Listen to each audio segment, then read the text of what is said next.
It's like a scene out of a Hallmark movie. Really, it is, because it really does look like that. It's under the oaks, literally. We have a parade, we have the carnival, we have the shopping, we have music, there's food. I mean, you can act like you're living in a movie scene.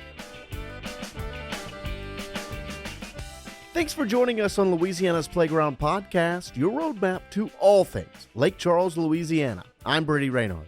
And I'm Jillian Corder. We're excited to bring you the authentic stories and experiences of Southwest Louisiana with all the tools you need to build your own personal Lake Charles itinerary. And we've got another perfect show for you today, episode 31. We're talking Christmas here in Southwest Louisiana, specifically Christmas under the Oaks. Neida Kaye Loup, she's on the board of directors there with the Holiday House in Sulphur. She joins us here on the show to talk about that jolly time of the year. You know, that time with that guy with the white beard and the red suit. Yeah, I know him. Delivers all those presents. Santa. Yeah, Santa. I know him. You do? I do. Yeah, well, we're talking not necessarily Santa, but the Christmas season and the festival there in Sulphur. A fun show. You don't want to miss it. And we begin the show, as always, with a taste of Southwest Louisiana in a segment that we call On the Eats. You know the drill by now. Of course, On the Eats part of the show where we talk food here in Southwest Louisiana, a local restaurant, and giving you the lowdown on what to get and sometimes how to order it. Today, we head by the Brickhouse Creamery in Sulphur. The Brickhouse is like any traditional creamery where they have all of their ice creams on display. They've got 32 different Bluebell flavors. They've also got all of their cheesecakes on display as well, and they have a variety of options there too. But it's a really cute place. It's got a black and white aesthetic going on. Great little place to stop and have lunch. It's just so nostalgic, right? You walk into that building and you know exactly what they're going to have on the menu, the type of ice cream that you're going to get, and it really just kind of brings you back to being a kid again. Yeah, it's really great. And of course, we got to eat their food too, not just the ice cream, not just the desserts, but man, those are good too. Well, I guess so. I mean, 32 different Bluebell ice cream flavors, which, you know, if you're from the South and Louisiana, you know Bluebell. And it's held to such a high standard, and they've got 32 different flavors there. They, of course, do like sundaes and splits, cones, shakes, malts, floats, all the traditional ice cream fares. But they also have things like cheesecakes and beignets and specialty coffees. And it's all on display for you to see right when you walk in, so you kind of know exactly what you're going to get. And all of them are exquisite. I was expecting a lot out of a creamery, right? You expect the ice cream and the desserts to be on point. What surprised me, though, is how good the food is, too. Oh, for sure. You know, cheeseburgers, they've got stuff like chicken and waffles, fried seafood. That's what I like. They just have a bunch of really interesting items on the menu. Your classics like your burgers, yeah, but then you have like chicken and waffles. That's right. And really interesting sandwiches, too. And you ordered pretty interesting one that I haven't seen before. The Cajun two-step, it's crawfish. They saute it in butter with, you know, some seasonings like cayenne pepper, and then they put some pepper jack cheese on it and American cheese. They'll add grilled onions and mayo there to the Texas toast, which was phenomenal. Everything that you want in toast was there, right? The butter, the nice crisp, but yet it was still soft on the inside. And it was like, what did we call it the other day? The adult grilled cheeses is kind of what it is in a way. Mm-hmm. And it had so much flavor. And it was so cheesy. And you taste the crawfish and the cheese. It's just perfect. You had one of those classic grilled cheese moments where you cut it down the middle and then you spread the And you just cheeses pull apart. the cheese. What they call it, the cheese pool. The cheese pool. Oh, and it was Yeah. spectacular. And of course, those seasoned waffle fries that come with it. Some people call them Cajun fries, but they were really good, super crispy, perfect as well. For a place that you expect the dessert to be perfect, they come and offer the food that matches the quality. And that, I think, was such a highlight to the trip. Back to the fries real quick. We actually had a debate about fries while we were eating there of what form is the best of a potato, right? And I said, while I was eating those waffle fries, it is those waffle fries. They were delicious. They were very, very good. Now, of course, the best fry is the one in front of me, right? Right, always. But their waffle fries truly are very good. They're not just like a throwaway side item. that just comes with the meal, but they really complement it well. Can we talk though for a second about my smothered hamburger steak? Oh, it looked good. It was huge. Angus beef topped with grilled onions, smothered in brown gravy. It came with huge buttery The biggest toast. piece of toast I've ever seen in my life. Yeah, I think the toast that came with it was bigger than the toast for your sandwich somehow. I don't know how, but it was giant sized. It was like an inch thick. I wish I had a measure, like a. I would love for that bread to be used in some French toast. I bet you can order that there. Probably. That's probably. I didn't see it on the menu, but it might be one of those secret items you have to like wink 3 times at the register. Yeah, you never know.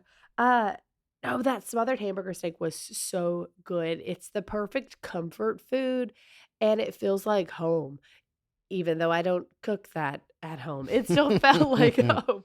It felt so good, and it filled the plate. It was a big plate, and this filled it, and it was delicious. And I wanted to make sure while we didn't order it, I think it's not something that you get around here often, and all the reviews of it have been very, very high. They do a lobster roll there. Yeah. And so it caught my eye. I ended up going crawfish instead, but you're not going to find many places in Southwest Louisiana that have lobster rolls. And so if you're kind of looking for that Northeast treat with the kind of a Cajun twist on it, that's definitely the thing to order. And that's the thing there. I think they have a little something for everybody. While we were sitting there eating, a few people came up to us asking what we ordered and then showing off their plates as well, because everything there is The so burgers delicious. are huge. Yes. Burgers are huge. Yeah, one lady showed me her burger, and it was pretty impressive, gotta say. Shockingly, the thing that I think I walked away most impressed with was the dessert. Are you really shocked by that? No, that was a sarcastic shockingly, right? So we ordered the loaded beignets. Disclaimer, I'm not the biggest beignet fan. Not that I dislike them. I don't go seeking out the freshest and newest beignets, Well, right? you're not like a desserts person in Correct. general. Like, you don't crave something sweet every night like some of us do. It's a problem. And you know what? These loaded beignets hit the spot. And they're a problem, right? They will be a problem Yeah. for me. They were so pillowy soft. It's so amazing how soft, and you just kind of cut right into it with a fork, and you're able to kind of scoop the ice cream. So soft, yet so filling. Imagine down feathers, but as a dessert. It sounds terrible, but it is amazing. Trust me. One thing I would have liked to try too is maybe some type of fruit topping. They do have some of those there, and try that with the beignets. I think that would have been an interesting experiment as well. You're always trying to experiment with fruit topping on any dessert. Well, this one would have been perfect. It would have been. But what really made it to me is that scoop of classic homemade vanilla ice cream. They use the Bluebell homemade vanilla. You just can't go wrong with that. So simple, But so good. but so good. Yeah. It truly is the not actually cherry on top, but the cherry on top for every warm dessert, Yeah. right? It's absolutely. Yeah. And that's the thing. These beignets come warm. I guess we didn't really say that, but they are fresh. Mm-hmm. They're warm. Mixed with that ice cream is so good. So delicious. I'm feeling under the weather this week. You can probably tell. And now that's what I want. That's my comfort food. That's what I want. Are the loaded beignets from the Brickhouse Creamery. So we definitely suggest eating your entire meal there, but at the very least, if you just stop in for dessert, you're not going to be disappointed. And it's really conveniently located just off the interstate, exit 20 off of I-10 in Sulphur. And in fact, it's practically across the street from Adventure Point. So if you're starting your trip down the Creole Nature Trail, that's the first stop as soon as you leave Adventure Point, or visit there and then go see Adventure Point. You get the deal. So stop by the Brickhouse Creamery for lunch, dinner, or even dessert and tell us what you think. From a great meal to a great guest, we welcome on Neida Kaye Loup. She's the chair of the Holiday House and is on the board of directors for the Brimstone Museum in Sulphur. She's held both those roles for 20 years as she plays a big role in bringing the Christmas spirit to Southwest Louisiana each and every year. And now she'll do the same here on Louisiana's Playground. Welcome to the show, Neida Kaye. Thank you for inviting me. Of course. So you know just as well as anybody that Southwest Louisiana is known for big city amenities, but has that small town charm. We offer a variety of national and regional entertainment experiences for everyone to enjoy. So we first want to know, how do you play in Louisiana's playground? So we have some rapid fire questions for you. Crawfish or gumbo? Gumbo. Oh, she just immediately, she knew the answer. I Gumbo. love it. I love it. Why? I eat crawfish, and I do like it, boiled crawfish, but I really prefer shrimp over crawfish, but I really like chicken and sausage gumbo. It's what I grew up on. Okay. Follow-up question. I always like to ask this one. Do you believe there's a such thing as a gumbo season? I guess to an extent, but I don't mind breaking that rule. Okay. The correct answer was no. It's always gumbo season. Oh well. That's the motto here on the show. That's the motto here on the Okay, show. I like it. All right. Okay, Good. Good I enough go for with me. it. I feel like there is a gumbo season. This is I where we disagree in our house. Well, I do eat gumbo outside of gumbo season, so Okay, next big question though. Poolside or beachside? beachside. And anytime you can make your way down into Cameron, I love getting away down there. Well, I don't get to go down there very often, Yeah. but It's nice. It's nice. I It's because know. it's not too You crowded. should put it on a weekend trip one day. I think it's more of a beach plus whatever the water is. You know what I'm saying? Mm-hmm. I like that. Yeah, I do too. River, anything for me. It's just whatever there's a moving body of water, Hmm. that's where I'm happy. Yeah. I gotcha. Okay, next. Concert or comedy show? Concert. Who are you listening to? Well, I really like 70s music. So, I like Elton John. I like Michael Bublé. He's a favorite of mine. I've seen him in concert. He gives both of them. I've seen both of them. I have not seen Elton John. They are amazing. Okay. Showmen. I mean, especially Michael Bublé is amazing to see in concert. Yeah, You know, that sounds like fun. I know that's a bucket list one for you. it It really is. It is. And I love Casey and the Sunshine Band. I love Nice. the Beach Boys. I've seen all of them. Well, Golden Nuggets recent attractions have been right up your alley then. Casey and the Sunshine It's Band in true. town. I'm probably telling everybody my age, but I don't care. I don't care. Those are all fun ones for sure. Well, now that we've gotten to kind of know how you enjoy your time here in Southwest Louisiana with the multitude of options of entertainment that we also offer plenty different ways to celebrate holidays, including Christmas, which is obviously most people's favorite holiday for good reason. And you guys do one of the best in this entire area with the way that you guys celebrate Christmas under the Oaks. What is it? Christmas Under the Oaks, it's a hometown festival, and it really started by the Brimstone Historical Society and SPAR. We work in conjunction. Now, that was because we wanted to raise funds for our Brimstone Historical Society. So it's our major fundraiser, and our part in it is Holiday House specifically. The other entity now is City of Sulphur. So there are three bodies taking part in the festival, with the city handling like the entertainment, that they bring in every year, the live entertainment. We bring in the carnival, and we also do the food trucks and vendors that are on the city side, but we handle booking all those food vendors. But we just work together to put on the whole festival and come together as a whole and work together to make it as amazing as possible. And Yeah. it is amazing. And it's kind of got something for everybody in all ages, right? It's true. It's really true because, that we'll be talking a lot about all the different events that we have, but we have a parade, we have the carnival. I've already mentioned that. We have the shopping, we have music, there's food. I mean, that's all fun things. So, And I love that you say festival. It's a Christmas festival. So you still have that Louisiana influence in the way Christmas is even celebrated. It's not your traditional come look at the lights, sit here, and then go right. on. There's way more to the There's way more to experience. it. And the thing that makes ours unique, I feel like, is the setting. It's the setting. It's under the oaks, literally under the oaks, and they're all lit up. and then the house itself, the Henning Cultural Center. And that property is just, it's so beautiful. It's iconic in our town and because of the Henning family. And it just makes the whole event, it's like a heartbeat, of Mm-hmm. the event. And it's just beautiful. So, what can people find inside the holiday house? Vendors. We have all kinds of different vendors inside the house. And of course, there's not enough space inside the house to actually accommodate everybody we want to have at the event. So we have tents that we put up, and they're nice tents. They have sides to them with, so that people can enjoy indoor, and we have them floored. We have heaters in case that it's cold.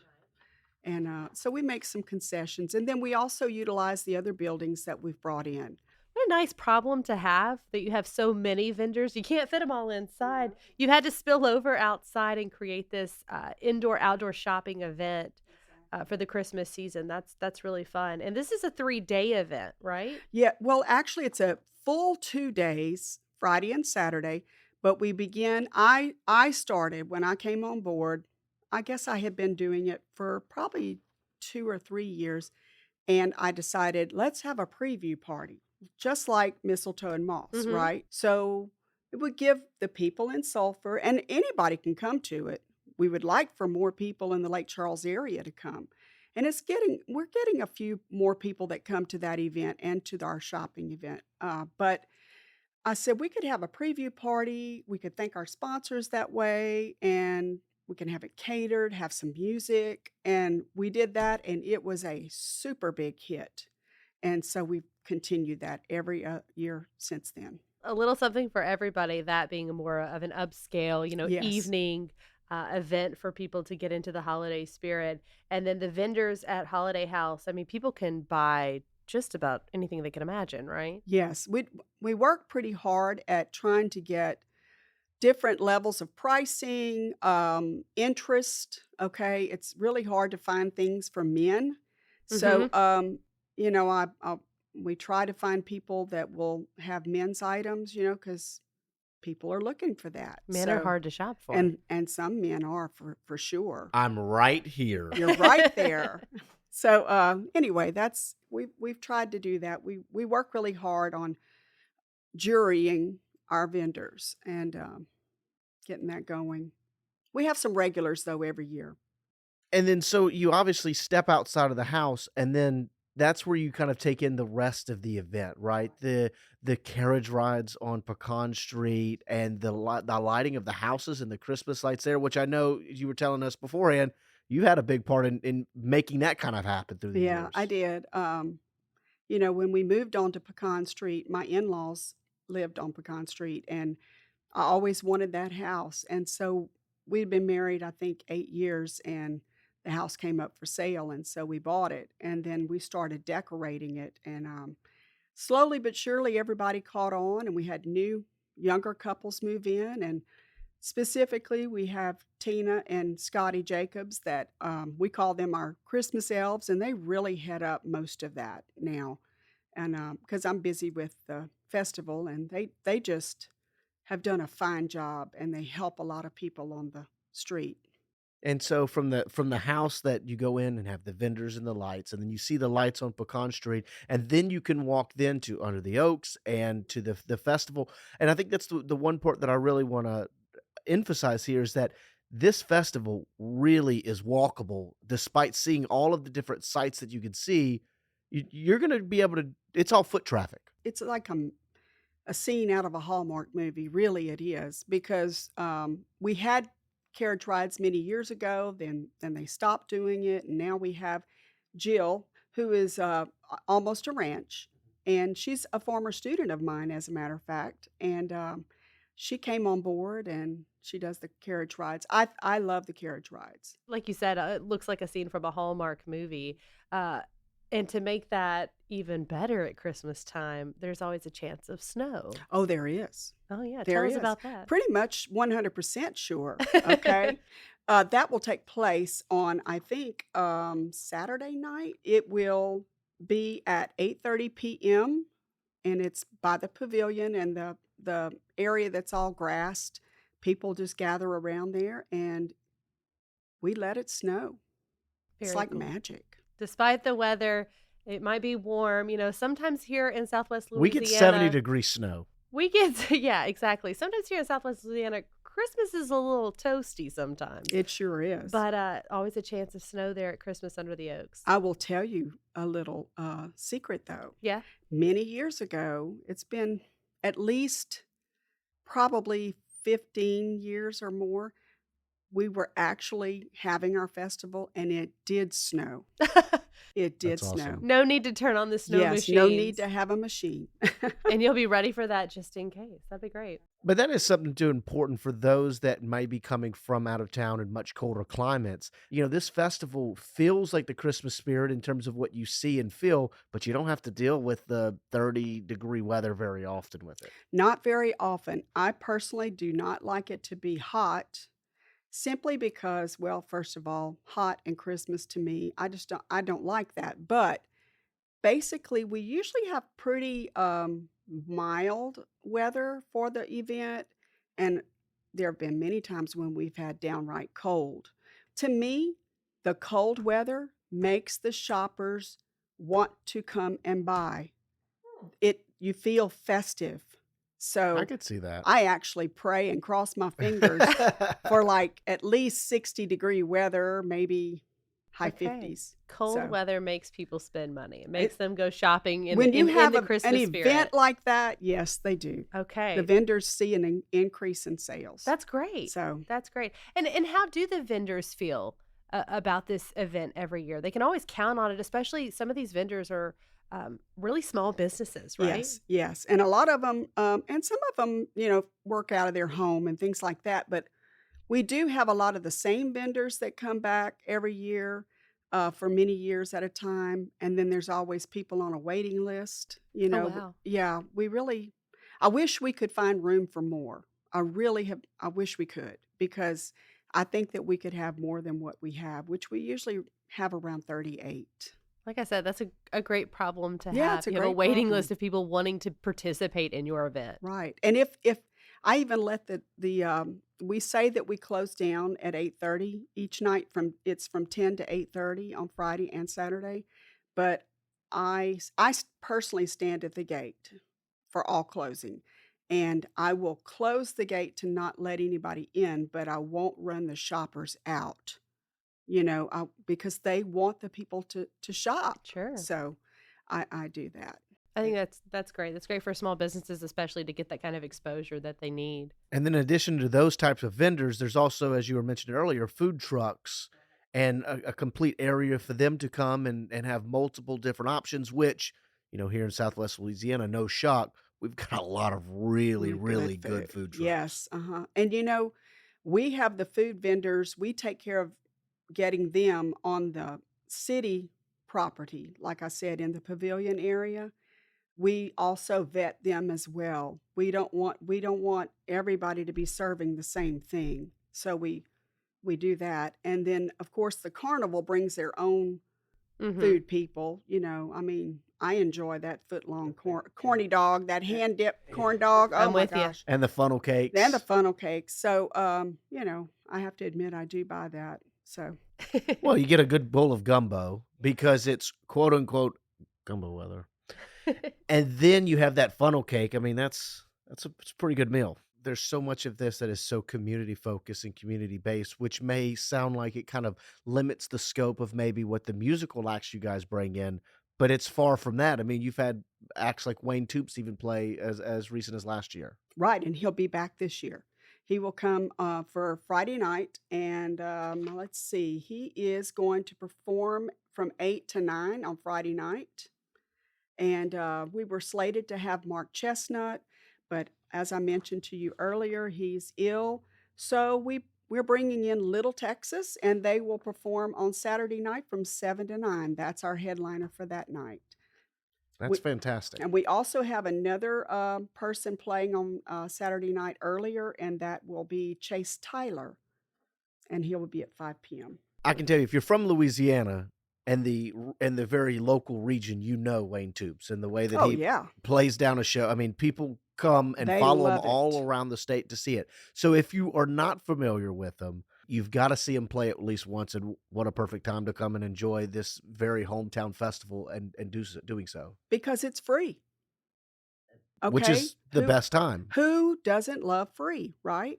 Absolutely. That's my favorite price. That's your favorite price. We also have the Barb Orchestra that's going to be playing on the pavilion at 5:30 on Friday. The Sulphur High School Swing Choir will be playing at 1 p.m. on Saturday, I believe, and the W.W. Lewis, which is where I did all my teaching, their show choir will perform at 3:30. Ooh, you'll be able to hear So all the Christmas classics. that's I bet. right. And I know we mentioned the Hallmark feel. I mean, that was a note that I really put down. When you look at the string lights and the way that the atmosphere feels in the Christmas lights, there really is that perfect, like, if you're looking for a Christmas Instagram photo, right? Like, this is the Yeah. place to get it. Exactly. You wouldn't believe how many people, especially, well, even during the festival, they take pictures around the house because it's all dressed. It's beautiful. And so they take pictures. They come after the festival, before the festival. They take they get a professional photographer and take their family pictures. And then I've even had people ask, can we take a picture at your house? Yes, go right ahead. Speaking of, Yeah, we, we might need some family photos on Pecan Street this year. sure. Yeah. So basically what I'm saying is if you're a early 30s book writer from New York City who's struggling to get that next book out, and you want to move to a small town and spend a Christmas festival and meet a local maybe farmer or something at a perfect Christmas festival, this is the place for you. You've been watching too many Hallmark movies, I think. I tell you what, I watch them pretty much around the clock. Was that pretty good? Is that about the plot to almost all of them? I Hey, think that's pretty good. It's true. It's true. Yeah. And hey, it could be your reality if you come down to Christmas Under the Oh, Oaks. I know. You can act like you're living in a movie scene because it really does look like that. So, as a matter of fact, I'm jockeying to get them to come to our area, trying to make that happen. Hey, Hallmark, Hey, Hallmark, listen up. we need you. Well, with events too that have kind of really made their mark in a community, I always like to know about past, future, present. So, in the 21 years of this event's existence, where have you seen it really grown, and where do you see it growing within the next few years? Well, I think that the quality of entertainment for our headliners is of utmost importance, I would say, on Friday and Saturday night because that draws a good crowd. Once we get, and the parade is always, parades, people love to come parades. So that's important as well. And then all of that for us, since we're the ones that started this many years ago, it's important for us because it helps us to sustain our museum.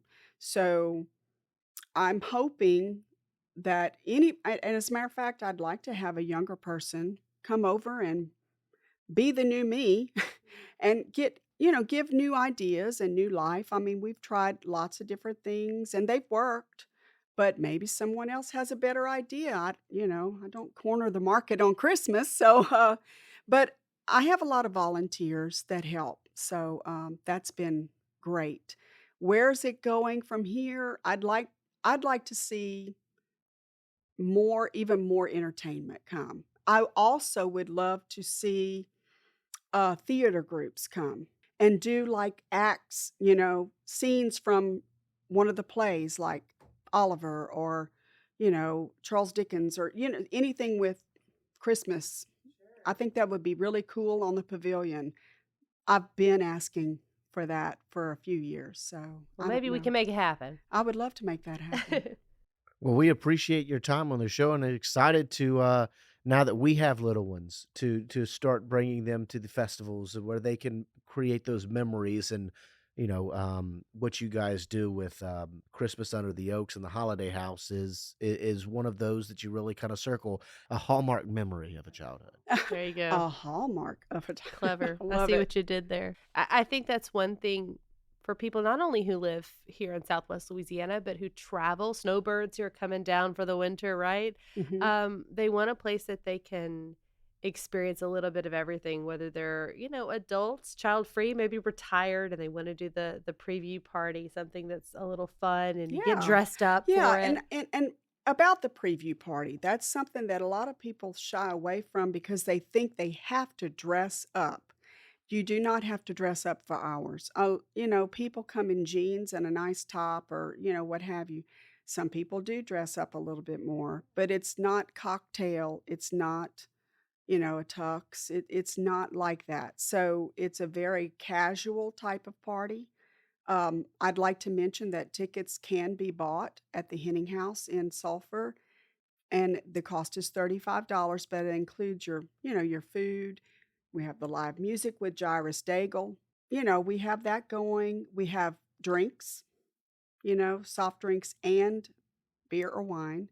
So all of that's included in your ticket. So it's a really lovely evening. Have a cocktail, listen to the violin, do a little shopping. It's awesome. Sounds like a pretty good experience to me.